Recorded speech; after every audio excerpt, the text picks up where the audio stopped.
Blog Talk Radio.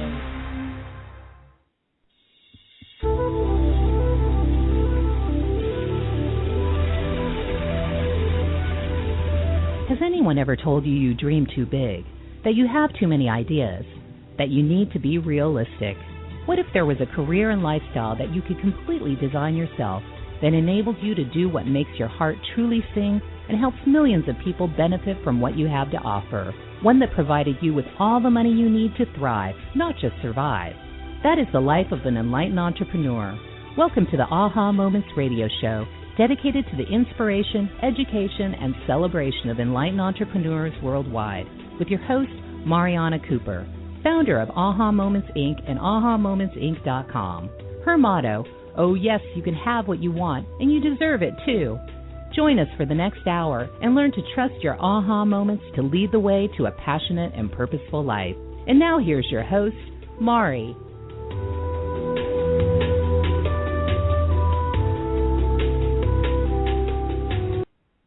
Hello, everyone, and welcome to the Aha Moments radio show for the inspiration, education, and celebration of enlightened entrepreneurs worldwide. And I'm Mari, and today we have an amazing show with Dr. Joe Vitale. We're doing the last segment of our Manifesting Money Miracle series, and I'm going to introduce Joe in just a couple of seconds after we do a little housekeeping. But it's Tuesday again already. I don't know about you, but the fall has picked up. I'm extraordinarily busy, and I think that I'm hearing that most of my clients are too. It's just like this, the whole everything is like lifting, totally different experience than we were going through just a few weeks ago at the end of the summer. So happy fall, happy autumn, however you want to say it. And let's get to the housekeeping really quick because Joe and I have so much to talk about, and I want to make sure that we give him all the time that we can possibly give him to so you can get to know all that he's up to and all that he's done. It's going to be a great show. So we started Angel School yesterday, and after a little bit of technical difficulty, we're doing great. Really excited about that. You have just a few more days. You can kind of jump in if you'd like to our 5-week telecourse and get the recording of the first class and then jump on live next week on Monday if you'd like to still join. I'm going to leave it open for the rest of this week to register. So you can go to ahamomentsinc.com/angel school and do that. And we also have our big live event coming up on October 21st. It's a Sunday, so that's getting messages from your angels and learning how to do your own readings with your cards and our global manifesting meditation. So that's going to be streamed live online, as well as you can come to meet me and everyone else in New Jersey at our venue. And so you can go on ahamomentsinc.com/angel event to learn all about that. And I think actually that's kind of it for housekeeping. We do have another telesummit coming up for 12-12-12, so you want to mark your calendars for 12-1-12 to 12-12-12, and I'll start talking about that a little bit more in the next couple of weeks. But you want to just keep that in the back of your mind because, believe it or not, I've been getting a lot of inquiries and questions from attendees who want to go attend another one, and also from speakers who'd like to speak. So I've been sort of sifting through and seeing, who's going to be terrific to enlighten us in this next round of our telesummit. So I'm looking forward to that. So let's get into tonight's topic because, I know that I get emails and you guys call into the show and all the readings that I do and the clients that I'm working with and the coaching programs and stuff. And the big question always is money, and more importantly than money is life purpose, is passions, is what can I do that makes my heart sing? Can I do something that actually does make my heart sing? And I got to talk to Joe for about 30 seconds before we got on the air today, and he's made some big quantum leaps in his own life as far as his passions and his life work. And one of the things I can say is that, I always say before any guest that I bring on that I'll never refer you to someone that I have not benefited from myself. So I don't just put people on my show or my telesummits just random because they have a book out or because their publicist wants me to. I only will bring people to you who I personally have benefited from. And Joe and Dr. Joe Vitale, which is his full his full name with title, but I call him Joe because I feel like he's been such a integral part of my journey over many, many years. And especially being an entrepreneur, I always was kind of off the beaten path, and I was always looking for someone who had the combination of the voice of someone who had the prosperity consciousness and the spiritual stuff, but who could also understand kind of the marketing and the business side of things, and kind of integrate the two, because that's what I was doing. And so my first exposure to Joe was in that process. I was kind of the lone wolf. I was the only one of my friends who had left corporate America very happily, and went out on my own, and probably 15 years ahead of everyone else who's doing it now. And so it was a kind of a lonely world. And when I started to hear Joe speak in particular, and the different books that he would come out with, it always seemed to answer a question at that moment. So he has many, many best-selling books. One was Zero Limits. He has The Attractor Factor. Of course, you mostly will probably know him from the movie The Secret, which was obviously one of the big turning points in our our spiritual evolution in this lifetime. And it really set all of us who are in this kind of line of work, it gave us that platform for the masses to connect and to listen. And so tonight what I want to do is, they'll first of all say, hi, Joe, thank you for coming and welcome, let you actually get a word in. Well, thank you. I've been looking forward to this. And what a great opening, what a great story. I didn't know all of that, so I'm flattered and excited to be here. Thank you very much. Oh, you're so welcome, and thank you. And I just want to say, you're just like the most human of the spiritual people.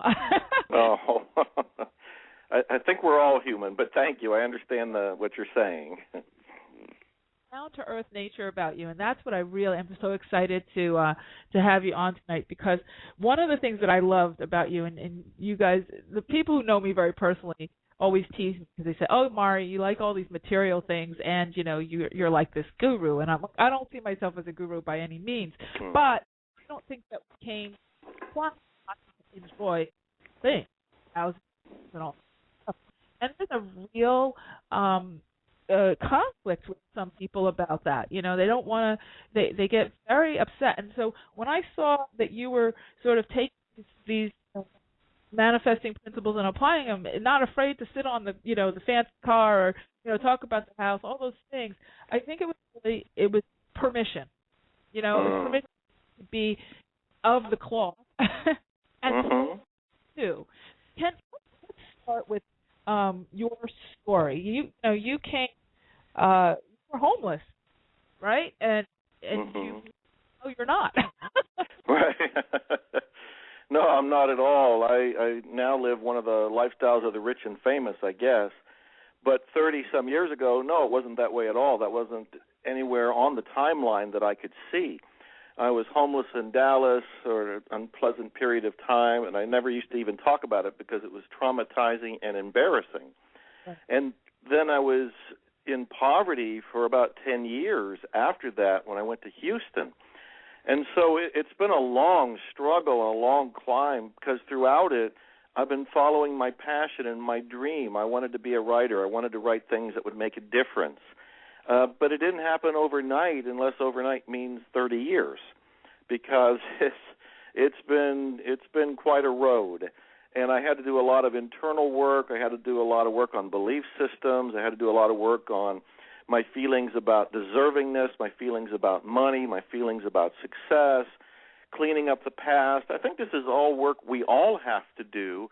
I think it can take place faster now because we have things like this show and we have the internet and we have a lot more services to use. And I didn't have all of that, and I didn't look real hard for it, but there was no internet and there was not a lot of things we take for granted.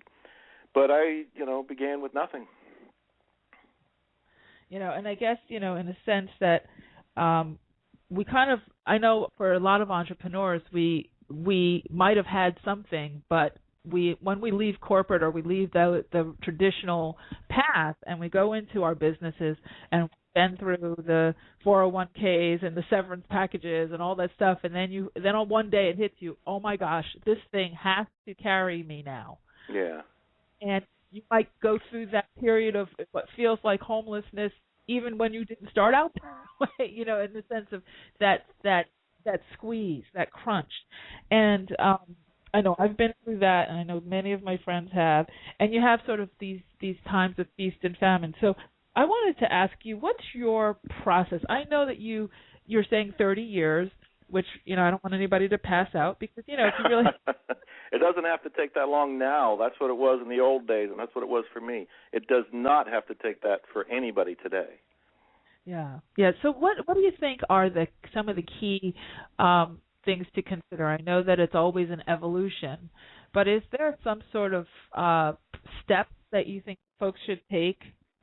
Yeah, I do think that way. I wrote a book. You're probably aware of it. It's called Attract Money Now, and I give it away. All your listeners can have it. It's at attractmoneynow.com, and it's free. And there's 7 steps in there, and I think those 7 steps are what we all need to do. And we won't have time to go through them all, but I'll tell you the most important one, because this is the key process. It's the very first step in Attract Money Now. And it all has to do with our thought processes. It has to do with our mindset and our belief. Since we're talking about money, let me just say this. Almost everybody listening has an unconscious negative belief about money, and I can prove it. All I have to say is money is the root of all, and I pause because I let everybody fill in the blank. They all rush in with the word evil. Money is the root of all evil. Now, first of all, that's not even an accurate biblical statement. It's a separated statement. And second of all, it's not true. But imagine this. You're sitting there and you're doing everything you've learned to do. You're writing the business plan. You're doing affirmations. You're sitting and visualizing. You're praying. You're doing whatever it is that you've learned in seminars and books and audio programs and shows, this, that, and the other. You're doing everything in your power to attract money consciously, and that's all well and good. But unconsciously, if you still think money is evil, you will not allow it in your life. You will allow just enough to survive. And this is why I look around at people, and even in my own life, until I changed that belief and came to terms with it and awoke from it, I would look at my own life and I would wonder, how come I just have so much money come in and not more than that? How come it just seems to be enough to pay the bills, but not enough to actually thrive and prosper and enjoy life? How come? Right. Well, the how come is in the unconscious mind, and that's where it all begins. When we have a better attitude towards money, we can allow it to come into our lives. That's the beginning point, because everything else I say or anything else somebody else tells you to do, it may or may not work. Usually, even if it works, it'll be short term because we won't be comfortable with money. If we think it's evil, just look at the lotto winners who often win millions of dollars and then a year or so later have not only lost that money, but lost other money they didn't even have, and they're further in debt. They weren't okay with money. That is where it all starts for me. So how do you know if you've healed that? Money just starts to pour in, or does it have to start to come in and then you learn how to deal with it and then more comes in? Yeah, it's a little of both, but I think the real litmus test is you look around and you ask yourself, do you have money? Not just enough money to survive, but do you have money to thrive? Do you have money to prosper? Do you have money to pursue your dreams and your passions? Do you have the money to do virtually anything you want to do today? Do you have it? If you do, you're probably okay with money. If you don't, you probably are not okay with money. That is not bad. That is not negative. That is not a reason to beat anybody up or to feel guilty. What it is an opportunity to awaken. I go on and tell people, look, the phrase, money is the root of all evil, is from a longer phrase that actually says the love of money is the root of all evil. Well, that's not all that much better until you realize that the very wealthy people that I know aren't in love with money, including me. In fact, even today, I'm reading Neil Young's autobiography, which just came out today. He's a very wealthy man. He's a very successful man. And 2/3 of the way through the book, He's talking about all these projects he's involved in, and there's a long line of projects, including making an electric car and trying to make a difference with children, far beyond his music. And he has a line in there where he says, none of it is for money. None of it. Yet money is coming to him. When people look at Donald Trump, they often think, well, he's the biggest egotist out there. He just cares about money. Well, if you look closely, he actually doesn't care about money except as a scorecard. He has openly said he's in love with deal making. That's his passion. He uses money to find out if he's doing well with his deals. And the other quote I like to give on this whole subject is from Walt Disney, who said, I want to make money from my movies so I can continue making movies. That's the purity we're looking for. We don't want to be in love with money, but we do want to have it as a tool. And as soon as we realize money's not evil, money's not actually even anything, it's an agreed-upon means of exchange. Once you're there, then you can have money come into your life. And when you see it coming in, then you know, oh, you're okay with money. Yes. Okay. So I love that. I love the feeling of what you're saying as well as the actual content of what you're saying. So I want to ask you something, because this is something that I often when I have some sort of miracle happen, like a big shift, mm-hmm. I always try to go back to the moment right before it happened to see how I felt, so that I can maybe recreate that feeling or become aligned with that sign. And I teach about intuition, all that's, kind of that's my kind of claim to fame or whatever you want to call it. And mm-hmm. I always kind of want to know that trigger. What's that trigger for you? Do you know in your heart, like that thing right before? Yeah. That's a brilliant question, and I love that came up, because this is another one of the secrets to attracting money or any of the good things that you might call in life, and that is passion. For me, whenever I follow my passion, that's the feeling state and the guiding state that tells me what to do next. I have written entire books when I was completely unknown, didn't have a contract, was actually starving, didn't know what anybody was going to publish it, didn't know what would come of it if it was published or if it would be published, but my passion told me, write this book. I remember researching my book on that ended up being called The 7 Lost Secrets of Success. This was way back in the mid-'90s, and I didn't have a name. I think I might have had a little book published, but it was basically unknown. I'm doing all this research, and I don't really have the money. I can barely survive. I can barely pay the bills. But something in me said, this is the step. And you can call that intuition. You can call that my heart guiding me. You can call that divinity leading my nose through my passion. But all I knew was I had to trust it, and I felt great trusting it. When I wrote the book, not only was it picked up, but one of the first people to buy a copy loved it so much, they were the president of a big company, and they bought 19,500 copies of that book for everybody in the company. The book was picked up by another publisher. It's still in print today. It's gone through 24 printings. It has been a claim to fame. It's been a source of income. But I didn't know any of that when I was researching the book and beginning to write it. All I knew was I had this feeling in me that said, follow this course. I call that passion. As long as I follow my passion, life is juicy. There's a gusto to everything that's going on. There's a spring in my step, and money shows up. Amazing. Yeah, and that's one thing that comes up a lot too, especially with the entrepreneurs that I've been working with. Everybody kind of comes and says, I want to write a book, but I feel like everybody's written about what I'd want to write about, so why should I write about it? Yeah. Do you have any feelings on that? Like, oh gosh, yes I do, because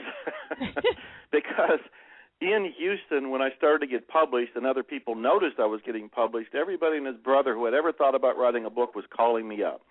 And for a while I was teaching classes on how to write, publish, and promote your own book. That's one of the things I was doing in Houston 2 decades or more ago.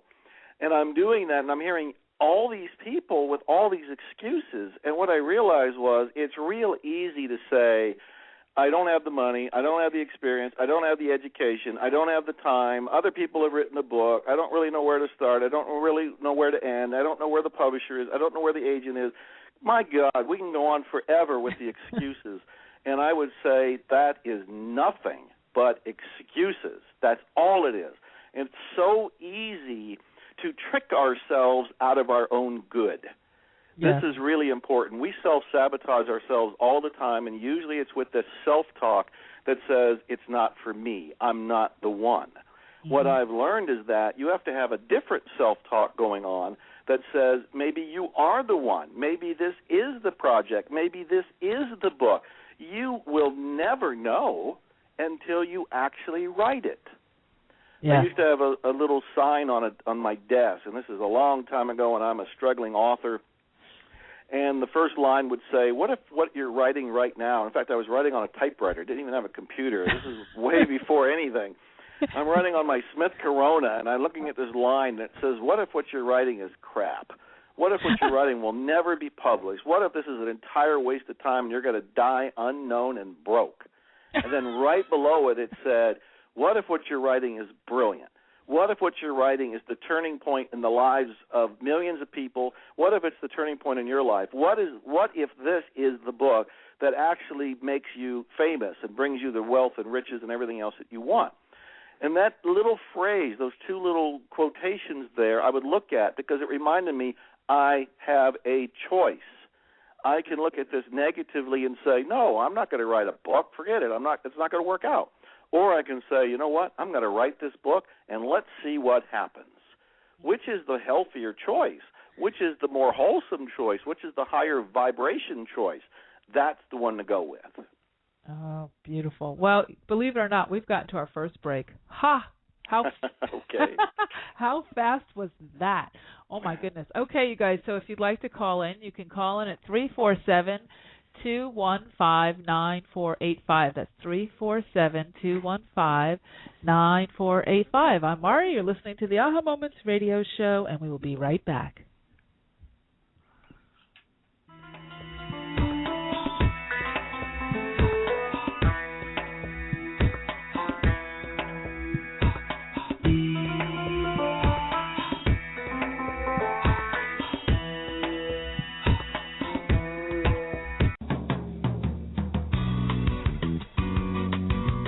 Do you ever get a hunch about something and ignore it, only to find out later you were right after all? Do you know that you're intuitive but need help interpreting what you get? Need quick answers to burning questions but don't have the time to wait for a private reading? Then Mari's Intuitive Living Oracle cards are the tool for you. 45 gorgeous laminated cards and a full book of interpretations come together in a beautiful velvet bag. The cards have been designed and energized to give you the answers right now. No more sleepless nights weighing pros and cons. Ask the cards your questions and see what message your intuition has for you. To learn more and get your deck now, go to the store at www.ahamomentsinc.com and click on the Intuitive Living cards now. That's the store at ahamomentsinc.com. The answers are truly within your reach.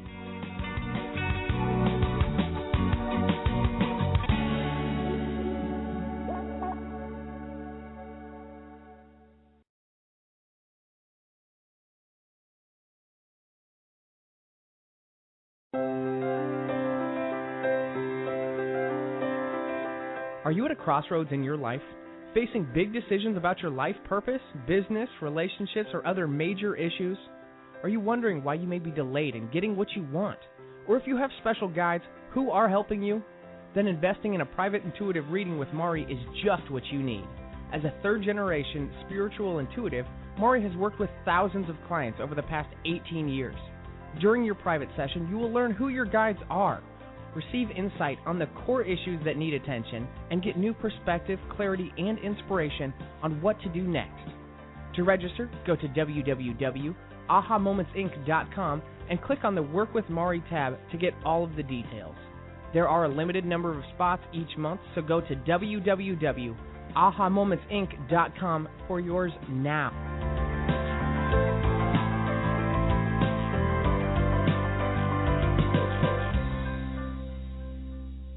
Hi, this is Dr. Dean here. 12 years ago, I had everything that was supposed to make you happy in this reality, and I was still dying inside. So I told the universe, you have 6 months or I'm killing myself. Either things change or I'm out of here. A week after I made this demand, I saw an ad in the paper. It said, access, all of life comes to me with ease and joy and glory, and it had this girl's phone number. To make a long story shorter, I had a session with the girl. It's called an Access Consciousness Bar session, and it's a simple process of touching points on the person's head. For me, it was the first time remembering everything was okay, everything always had been, and everything always would be, and I never contemplated suicide again. One tool, one thing, a process that took about an hour, and it changed the energy of what I knew was possible. It changed my whole life. This is what I'd like to share with you.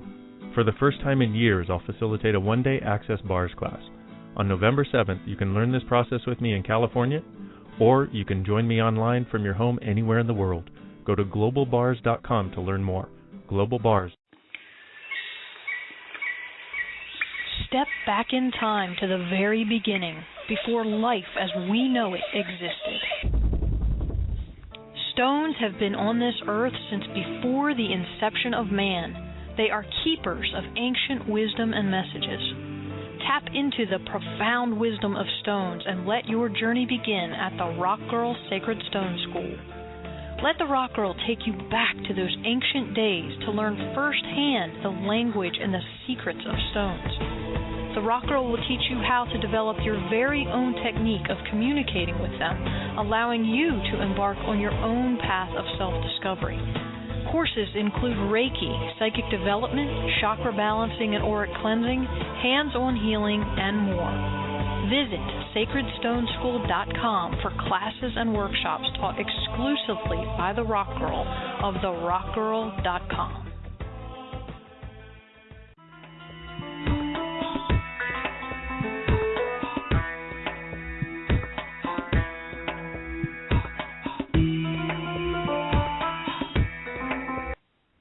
Hello, we are back. I'm Mari, and you're listening to the Aha Moments radio show. Tonight we are talking with Dr. Joe Vitale, and we were in a nice, lively conversation on the break, and we were continuing from the first segment. So let's continue, Dr. Joe. And of course, let's do it. What I was saying on the break, and I wanted to share with everybody, is what I love about you is, and this is actually, I think, unusual, is that you're willing to follow your energy and where it takes you. And I think that people do one of two things. Either they're like you, and I'm that way, where we kind of can follow the energy, or they're very, very regimented in a plan with a very big attachment to an outcome. Can you talk about, like, your process? Because I know following energy is important, but you still do have to have some structure to it, right? How do you work that? Yeah, that's a great question, too. Let me reflect so I can give the best answer. You know, for a while, I was like the other type A behavior people who would set goals and then try to do everything in their power to make the goal happen. And that often destroys health, destroys relationships. You may achieve the goal, but you look around, a lot of people were wounded in that battle to get there. Right. And when I looked at that, I thought, that's not healthy, that's not happy, that's not natural, it didn't feel right. And that feeling right there, when I say it didn't feel right, that's a clue. And I started to settle into what does feel right to me. I was already paying attention to my passions, but I would often dismiss them, and I think this is what a lot of people do. They get an urge, a feeling, an inspiration to do something, and it could be writing that book, but it could be opening a pretzel shop. It could be, making a phone call, attending a seminar, and most people talk themselves out of it. Yeah. So what I learned to do in my own personal evolution is to have a goal out there as a kind of a signpost. It says, here's where I would like to go. I'd like to write this book, or I would like to create this event, or I would like to develop this program, whatever it happens to be. But I've learned not to be married to it. In my book, The Attractor Factor, I have a 5-step formula for attracting wealth, and the last one is let go while taking action. And what that means is, okay, I've got a goal out there, but I'm letting go of my attachment to it. I'm not addicted to it coming about. I'm not attached to it coming about. I'm not dependent on it coming about. I'm actually open to something better than that goal. And that's the real loophole that allows energy to direct us. So I can sit here and say, 3 months from now I would like to have this particular book done. But I also have set in my mind this or something better. So I take my process, I take my actions, I'm going towards the goal. But if new feelings show up, new information shows up, a new direction shows up that says, wait a minute, this would be a better goal, then I'll let go of the goal I had set up there to get me started. Right. So a goal for me is just kind of like an energy kickstarter. It's me turning on the ignition and saying, I'd like to go here. And it propels me. I start going that way, and I'm taking action. But the mistake too many people make is then becoming oblivious to all the signs and opportunities and indications that something better is waiting for them. So I've learned to go with what I'm just calling the divine flow. The divine flow says go in this direction. I start going in that direction. Because I pay attention to the divine flow, if I suddenly need to do something that I hadn't planned on doing, I'm willing to do it. I'm not married to the original goal. I know if I am, I'm only coming from my ego, and my ego cannot see the big picture. It cannot see all the opportunities. So flow, trust, following the feelings, being willing to have faith, adjusting as I go, all of these are key elements to making it work. Now, are there times, and I can feel the energy of the audience. I know because it was in my own self. I'm asking these questions too. Are there times when you say, okay, yes, there's a difference between the bright, shiny object syndrome and not having any focus, and being hyper-focused where you're attached to something having to turn out a certain way. Mm-hmm. And I know I'm getting a little granular, but these are the things that come up for people. Oh, no good. Be as detailed. Let's get as microscopic here as possible. I want to help everybody, so I want everybody to understand this. I don't want to be that addicted or attached or dependent on things working out in a certain way, because all that means is that I believe my ego knows better than the universe itself. And that is not true. Even if we take it out of those terms, we can just look at the field of neuroscience and neuroplasticity and how they're doing all these studies of the brain. And it's become a very solid fact that consciously we only see like 3% of what's going on in the world. Most of what's happening is driven from our unconscious mind. Our thoughts, our beliefs, our behaviors, they're bubbling up from our unconscious. That's where all the programming is. So if I sit here and say, I demand that I have this book done and this book published and this book do so-and-so in the marketplace, I'm coming from my little itsy-pitsy, wimpy ego who can only see 3% of the world's possibilities. Right. And I'm excluding. I have actually shut out 97% of what's possible. So I don't want to be that arrogant. I want to be the guy who says, well, yeah, I'd really like to write this book. I'm excited about this book. If I can get it done in 3 months, that's great. But maybe it's not supposed to happen that way. Maybe something better would be it's not supposed to be a book. Maybe it's supposed to be a screenplay, and it'll turn into a movie. And by being a movie, it'll reach thousands, if not millions of more people than a book would. I don't know. And that's really the punchline. I don't know. And because I don't know, I have to be flexible in any goals I set up. Interesting. Really, really powerful. So the other thing that's come up a lot with many, especially since The Secret, and I think this was something where it's, you have the secret and the secrets of the secret, and then the pitfalls of the secrets of the secret, and the pitfalls that cure the secret and uncure the secret. It was just such a spin for several years there. Yeah. One of the things that came up that I think has tripped people up, and this is another thing that, just a little thing I want to kind of clear up, is there is a point in time, I was hearing effortless prosperity. You don't have to do anything. You just have to sort of just be. You don't, and if you're working hard, then you're attached. But isn't there a point where you're working on your music now, your books and everything, isn't there a point where you're working, quote, hard, unquote? Yeah, I'm glad you're bringing this up because there is a lot of, there's self-sabotage going on with a lot of this because people trick themselves out of their own good. They'll say money is actually not good, or they'll make fun of people going after material things, not realizing that money's spiritual, the material is spiritual. There is no actual separation out there. That when people are looking at things and saying, oh, the big mansion is actually bad, what they're doing is being very judgmental about a very divine experience. And they have to look at their own judgments about things. Now, when I work, my goodness, I have 50 books out. I have 4 music albums out. I have countless DVDs out. I've got a coaching program. I travel around doing speaking engagements all over the world. I appear on radio. I appear on television. I do shows like this. I write my blog. I'm writing articles. I've got new courses that I'm putting together. To the person sitting on the outside looking at me, they might go, oh, my God, he is working like a fool. Right. Look at him. It's just crazy. He must be sweating and bleeding and just killing himself. And what they don't realize is that it's not work at all. At all. I am having a blast. Is this work? You and I are talking. How much work is this? And before I called in for your show here, I was working on another song. But when I say working on another song, I was sitting there playing the guitar and kind of fumbling around for words just to see what was coming next. And I got a vague idea, but I'm trusting the process. It's not work.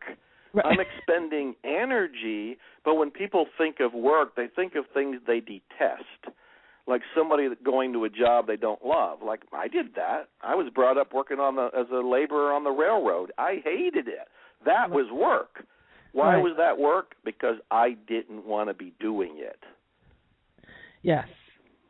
That is the big distinction. And, sometimes they say, oh, I don't want to be doing, some aspect of what I need to do even in my business, and people get all freaked out, like, well, what, you're not passionate? I said, oh, I'm passionate, but there are certain aspects of my day that are a lot more fun than other aspects of my day. Yeah, and I tell people, that's a great one, and Richard Branson's even talked about this, who's a lovable billionaire that's out there, and it's the whole idea of either A, reframing the thing that you need to do so that you do enjoy it, because really we're just having a perception change. When we say we don't like doing something that might be perceived as something we have to do, it's really a perception thing. What we're saying, we don't want to do it for some belief. If we reframe it, we might find it as fun. And then the other aspect is, if you really don't want to do it, delegate it. When I started delegating things years ago, and I'll use taxes as an example, got to do our taxes, right? I was doing my own taxes decades ago. I hated it. I should not have been doing it, but I did it because, first, we have to do it legally, and then second, I thought, well, I can learn this and do it. When I came to the realization that this is not fun, this is not my passion, this is not my expertise, and I went and found somebody who thought it was fun and hired them, you know what happened? My income doubled. Wow. It doubled, and part of it was I was eating alive my own life force by doing something I really didn't want to do. So I tell people, look, if you have to do it in your business, either find a way to reframe it so you enjoy it, or find somebody who thinks it's fun and give it to them to do. Right. I've heard that over and over again, and that's actually happened for me as well. It's absolutely focusing on your genius genius work, and then focus on your the zone of genius, as Gay Hendricks would say. Yeah, wonderful. So let's talk about this big quantum leap you've made, because as you guys are listening to Joe speak, and you just heard that whole laundry list of stuff that you do in your everyday life, you've made yet another quantum leap from all of this, book writing and spiritual everything to musician, like the Jonas Brothers. Yeah, I'm now a musician, and it's so important to talk about this. Not because, it's me getting to brag that I've now come out with 4 albums, and I'm writing my own music, and I'm playing the guitar and singing my own songs, and I've been in Rolling Stone magazine and Texas Music magazine and this, that, and the other. What's really important to realize is that a year and a half ago, I was not a musician. A year and a half ago, I was not a musician. I had guitars. I knew a few musicians. I've had a latent desire to be a musician since I was a kid. But I was into survival, I was into other passions, and I was just pursuing my own evolution. And at a certain point, I looked around and said, okay, what's next for me to do? And the passion started to dwell up, saying, hey, it started to bubble up and boil over, and said, you wanted to be a musician. And that's when I started to do what everybody listening has to do. I had to look at my beliefs. And the very first one was, can I do this? I know other people could be musicians, but what about me?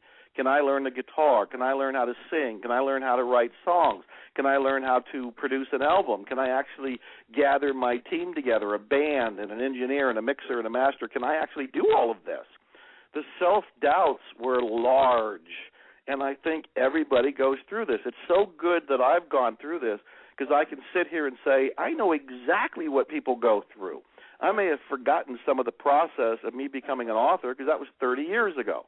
But now that I've become a musician, it's fresh in my mind how you might have a desire. Okay, I want to be a musician. Might have an intention. Okay, I'm going to record my first album. And then all of the little devils in the mind show up. And that's the ones that I have to look at and clear. And as I clear them, well, my God, my first album is done in a few months. My second one is done in about 10 months. I've got 4 albums done now, and I'm working on a 5th, and I may even have 6 albums done by the end of this year. Now, again, when you get out of your own way, when you clear your beliefs, you accelerate the manifestation process. This is what I've been teaching and what I've been discovering in my life and showing other people. When you get rid of the negativity, those limiting beliefs, for example, when you think that money is actually a useful tool and not evil, you actually speed up it coming to you. You accelerate the power of manifestation because you're clear inside and there's no interference from you to make it happen. And believe me, all the interference that people say is out there is really internal. It's all those limiting beliefs. Yeah, it's that you're so right, and I wanna ask you. You're saying evil. Money is the root of all evil. What I'm hearing from this group, and our audience is not average. Really, because we always kind of go to the bigger level, but elusive. Money is elusive. It goes to other people. I'm working so hard. I'm the light worker. I'm the one who's, I'm putting in the Joe Vitale hours. I'm helping the world, but the money isn't showing up for me. So how do you feel about that? Because I know you have had money now for a while. You know? Yeah, and I understand that belief, and I probably even said it at one point. But it's a belief. It's not reality. It's not a fact. In my book, Attract Money Now, I talk about the difference between facts and beliefs. And a fact is something everybody on the planet can agree to. Scientists can go and measure it. We can go and document it in some way. We can all look at it and go, yep, that's exactly true. A belief is something we're going to disagree about because it's up to you whether you choose to put any power into it or not. When people look around and they go, well, money's not coming to me, it's only because you have beliefs about money and beliefs about deservingness.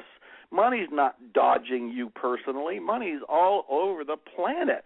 Trillions of dollars are circulating all the time. It's amazing how much wealth is out there and how many people are attracting it who thought they might not have had it before. The only reason it feels like it's elusive is because we are pushing it away internally. And again, that first step in Attract Money Now is all about looking at that. The first thing that people have to look at is that money is a useful tool. It's not evil. It's actually good. You can actually be a steward for money and use it for causes you believe in, and one of those causes could be you. When you start to realize money is good, you'll welcome it. Money goes where it's appreciated. That's a big statement. Money goes where it's appreciated. When we realize that it's good, it'll start to come to you. But the other part of this that I want to make sure I say is that you have to know you deserve it. Most of us don't love ourselves. Most of us don't think we are worthy of good things in our lives, and whether that's a romantic relationship or good health or having financial stability. If we don't think we're worthy of it, we're going to find ways to dodge it. So I'm saying right here, I'm standing on my soapbox And I'm love screaming to the world, look, it's not dodging you. It's actually trying to come to you. But because you either think it's evil or you think you don't deserve it, you're not seeing it come to you. This is the unconscious mind putting veils over your conscious eyes. The money's actually there. There's probably an idea, there's probably a project, there's probably an opportunity right at your elbow, but you don't see it because you think money's evil, so you're not going to allow it, or you think you deserve it, which means you're not going to allow it. Take care of those two things, and son of a gun, money's there. Interesting. Really, really, really, really cool. Very, very powerful. Well, we're to our second break. We're going to take a quick break, and then when we come back, we're going to hear all about your music. I want to hear more. So, if you'd like to call in, don't be shy. You can call in at 347-215-9485. It's 347-215-9485. I'm Mari. You're listening to the Aha Moments radio show, and we'll be right back.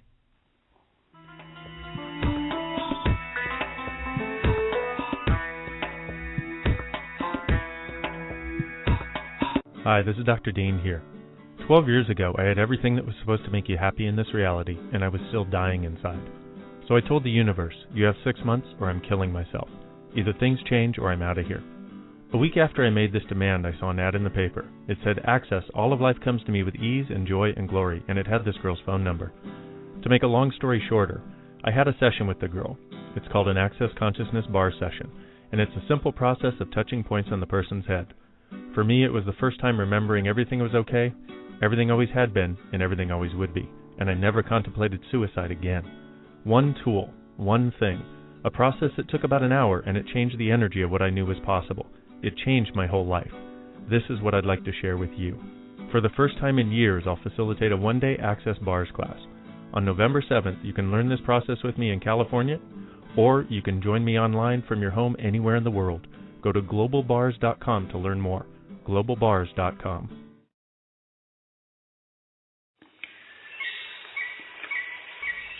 Step back in time to the very beginning, before life as we know it existed. Stones have been on this earth since before the inception of man. They are keepers of ancient wisdom and messages. Tap into the profound wisdom of stones and let your journey begin at the Rock Girl Sacred Stone School.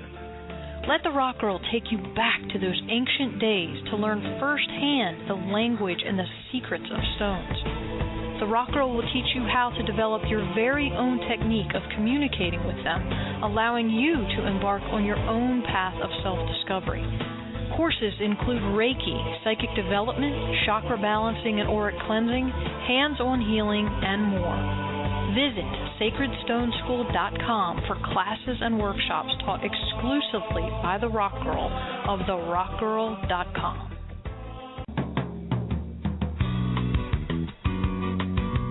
Do you ever get a hunch about something and ignore it, only to find out later you were right after all? Do you know that you're intuitive but need help interpreting what you get? Need quick answers to burning questions but don't have the time to wait for a private reading? Then Mari's Intuitive Living Oracle cards are the tool for you. 45 gorgeous laminated cards and a full book of interpretations come together in a beautiful velvet bag. The cards have been designed and energized to give you the answers right now. No more sleepless nights weighing pros and cons. Ask the cards your questions and see what message your intuition has for you. To learn more and get your deck now, go to the store at www.ahamomentsinc.com and click on the Intuitive Living cards now. That's the store at ahamomentsinc.com. The answers are truly within your reach.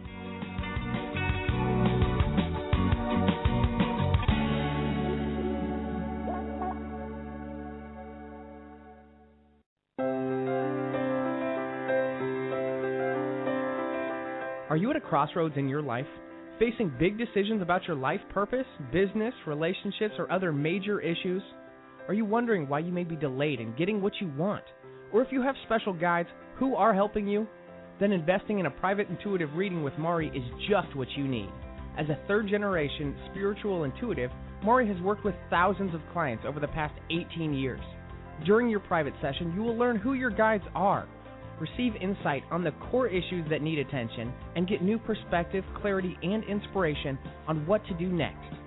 To register, go to www.ahamomentsinc.com and click on the Work with Mari tab to get all of the details. There are a limited number of spots each month, so go to www.ahamomentsinc.com for yours now.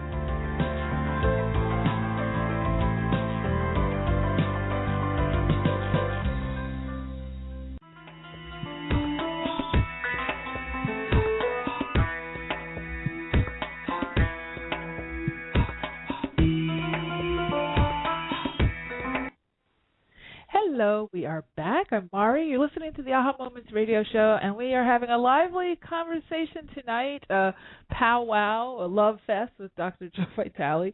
And Joe, let's talk about your music, because what I love about you, and I think you guys have listened to the other guests that have been on the show, like Dr. Dane, and some of the other ones, Allison, and some of the other ones. And one of the things you hear from these folks who are successful is that they have a tremendous amount of courage. And, that courage, I know, is cumulative. I know for myself, once you have, one thing go, you kind of have a pattern of how you get there, and then you evolve and, go to the next and the next thing. But what I really admire is that you're willing to sort of take Quantum Leap out of genre and something else. And when you do that, I know that one of the questions that comes up is, but what is everybody saying? Because and how do you deal with naysayers? Now, maybe you don't get them so much anymore because you're Dr. Joe, but how do you can you remember back when that used to happen to you? That's an interesting question. I didn't really see that part coming. There's two things I want to address here. One is when you're talking about the courage, I want to point out that in the beginning, when I'm nobody trying to write my first book or my first play, and there's no evidence it's going to be a success, and I'm looking around myself going, I got no proof this is going to actually work. And in fact, if you look at my circumstances at that point, it looks like I'm just going to be a failure. I'm just a dreamer. It's not going to actually work out. But I trust myself. I take action, and I keep moving forward. And as I do, successes start happening. As that keeps happening, your courage or your belief in yourself and your belief in your ideas and your belief in your potential gets stronger and stronger and stronger. It's a little bit like working out and you're building your muscles and everything. Right. So a year and a half ago, when I started to entertain the idea of being a musician, I had a whole lot of successes to fall back on. Even though I was clearly jumping out of my comfort zone, jumping out of my branding zone, jumping out of everything I had done before and said, hey, I'm going to go and write songs and all of that, what really served me was the belief in miracles, because I had already proved they existed. I proved they existed by all the books, all the plays, all the TV shows, all the movies, everything I've done. And all of that came from trusting my passion and taking action. So that's the very first thing I want to say about that, because I want people to hear it, and I want them to know you've got to trust yourself and you've got to take action. Even when right now you might look around, you might not have any proof anything's going to work out. As it works out, as you get the feedback, you're going to get stronger and stronger, and it gets easier and easier to follow the bigger ideas and to keep jumping ahead, even out of your comfort zone. And then as for critics, as for the naysayers, by God, I still have them. And It's a little disheartening to know they're out there, because in my mind and in my world, I know I am coming from the purest place of love in my heart. I'm following my passion. I'm doing what I believe is right. I'm trying to make a difference in the lives of everybody I touch. I want to write inspiring material, and I just don't listen to them anymore. I just don't pay them any mind. It is so easy to be critical. I had heard one time that a critic is a soldier who goes in after battle, after everything is done, and shoots all the dead people. It's like they just don't do anything. in their mind, they may think they're doing something, and they may be contributing in some rationalized way in their mental world. It doesn't serve me to pay any attention to that. It does not increase my energy. It does not increase my motivation. It does not help me go for my dreams. It does not help me help other people, so I don't listen to it any more than I listen to mainstream news or anything else that can be negative. Turn it off. That's one of my big takeaways and tips to people. Don't listen to the naysayers. Don't listen to the critics. Don't listen to the negative mainstream news. Listen to your heart. That is the only thing that matters, and that is the only thing that you have to be loyal to, your own heart. And that's what I continue to do. I am a big believer of no hard news. I even have a guided meditation called the Hard News Detox, which is good. You know, and I put that on my website. I think it's free on the site somewhere. And I agree with you. Wayne Dyer says that everyone who's sort of gone this route has, and I have friends who have to call me every day and tell me exactly what's happening with Mitt Romney and Obama and everything, and the weather and the tornadoes and everything, but it makes a big difference. It makes a big difference. And Facebook's always a good place to get your hard news. I just get a couple of headlines and I'm good to go. I know what's going on. So I know we only have about 4 minutes left to the show. I wanted to ask you a little bit more about your music, where people can listen in. Are you on iTunes? Like, what kind of music is it? What's doing? Yeah, it is on iTunes. I think at least one album is there. You can search for my name, and whatever is there will show up. I have 4 different albums out there at 4 different websites. I'm going to give 2 just to be simple here. One CD is called Aligning to Zero, and this ties into the book you mentioned on one of the breaks where you and I talked casually. It's called Zero Limits. And Aligning to Zero is instrumental music with me and my guitar teacher, Matthew Dixon. It's at aligningtozero.info. It's relaxing music. I listen to it all the time because it aligns your chakras. What it does is soothe your energy so that all your chakras are in alignment, so that you are feeling at peace. It's de-stressing you. It's detoxing you. I swear we were divinely inspired when we were in the studio, because it really felt like this came from another source. This is not Matthew and Joe orchestrating or controlling this music. We were receiving it.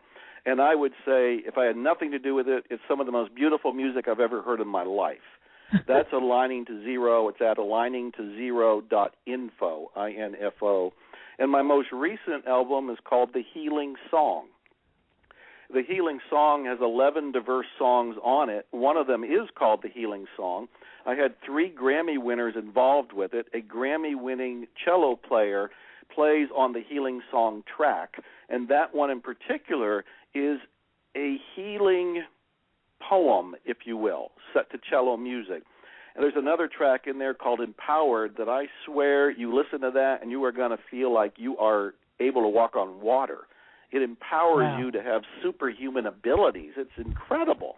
And I'm saying this because I'm almost like separated from the music. I'm so in awe of what's been produced. But the Healing Song is at thehealingsong.com, thehealingsong.com, and the key track is actually free on that site. There's samples of all this music on both, thehealingsong.com and aligningtozero.info. You can listen to all the tracks, at least snippets of each song.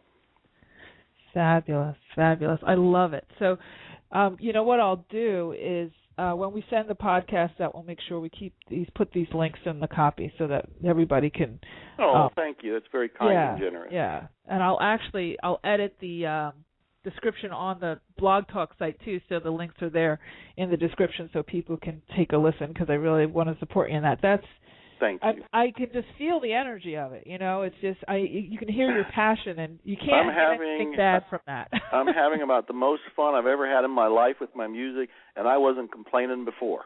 I love you. That is awesome. So tell us about the 2 books before we wrap. Oh, yeah, I have 2 new books coming out. I'm still a bookaholic. I'm still an author. I love books. I love writing. One book is called Faith. just the word faith. And it's not a religious book. It's faith in yourself. It's faith in other people. It's faith in divinity. It's faith in things working out. It's faith in optimism itself. That book will probably be out early next year. That's faith. And another book, I have a co-author with it, Daniel Barrett, who is actually my music producer. It's called The Remembering Process. And the remembering process is a very profound new way of manifesting your reality by actually going way into the future past the moment where it was manufactured or manifested, and you remember back to it, and you remember back to how you actually attracted it or created it. It's a very profound, thought-provoking, mind-stretching, and time-warping book. But that's The Remembering Process by Daniel Barrett and me. Hay House will publish that next year. Faith will come out next year. And those two are being finished up right now. Are you going to do those in the audiobook version too? Yeah, there'll be audiobook versions of it. I think almost everything I've done has an audio version of it. And Attract Money Now, the book I'm giving away at attractmoneynow.com, there is a Kindle version of it on Amazon. I think they charge $1 for it or 99 cents. But there is an audio version of it as well. I think it's on iTunes. Okay, awesome. I love listening to you guys, to your work on audio. Thank you. Because then I can listen to it over and over. Right. Yeah, no, I love that. That's how I kind of integrate stuff. And you guys, as you're listening, I always give you tips. If you can get these types of books, first of all, don't get them from the library. You need to have these books. You can scribble at them and refer back to them. And secondly, if you can listen to it on the audio, then you can play it over and over. And that's how it gets integrated. That's how it just becomes second nature instead of just that one thing you read one time on the train and then poof, it's gone. So, Dr. Joe, thank you. Thank you so much for being here. Thank you. You're doing wonderful work, and Godspeed to all your listeners. I'm honored and inspired to be here. Thank you. Oh, thank you. So, everybody, we have come to the end of another Tuesday night show. But we'll be back here on Tuesday of next week. Sandra Ann Taylor from Hay House Radio is going to be on the show with us, talking all about emotional healing of the chakra system. So, you know what, Dr. Joe, we should have you two talk, because you guys are your music could probably help what she's talking about. Yeah, we should be teaming up. Yeah, absolutely. So anyway, everybody, you know what I always say at the end of every show, which is you truly can have exactly what you want. You absolutely deserve it too. And in this energy, anything is possible. See you next week, everybody. Have a great night.